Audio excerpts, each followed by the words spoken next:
Doing a little exhaust video here on my 66 Mustang. I'm gonna be building it.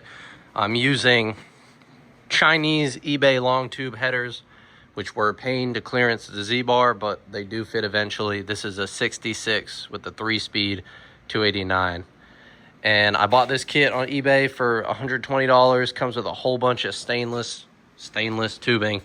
A lot thicker than some of the other crap you get out there. It actually comes with a lot more than you see. It's just under the car. And I'm gonna be using these thrush welded mufflers. I'm gonna go one on each side, and we want to try to dump it kind of before the front wheels.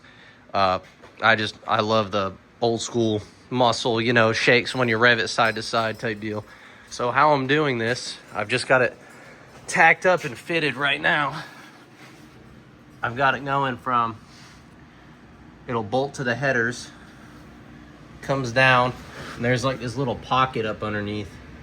It's kind of next to, I got the muffler, and then I got a U-shaped pipe that I've cut down, and the side dump puts me right about there. It'd be nice if it was closer to the wheel, but I don't know, I feel like that's a good spot too, as long as it's not cooking anyone's feet.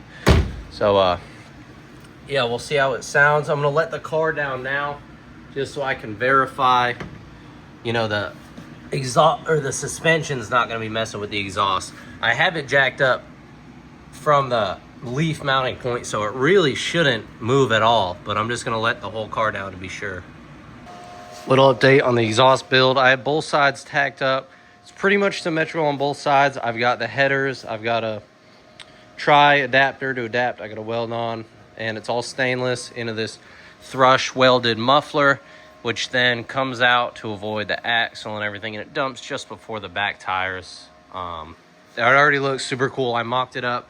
The other side is still in, and I went ahead and dropped it down just to make sure we didn't have any clearance issues, and everything fits great. This side's tacked in too, so that's what I'm using to connect them. So I'm gonna weld them all out now, put them on, and see how it sounds. Here it is complete. I'm trying to get a better angle. I do everything on jack stands. I don't have a lift, but so you can see the long tubes collect there. Then it runs straight back to those thrush mufflers, and it does a little U-turn, comes out the sides. Here is another angle. You can see where it dumps. I'll set the camera down and do a cold start.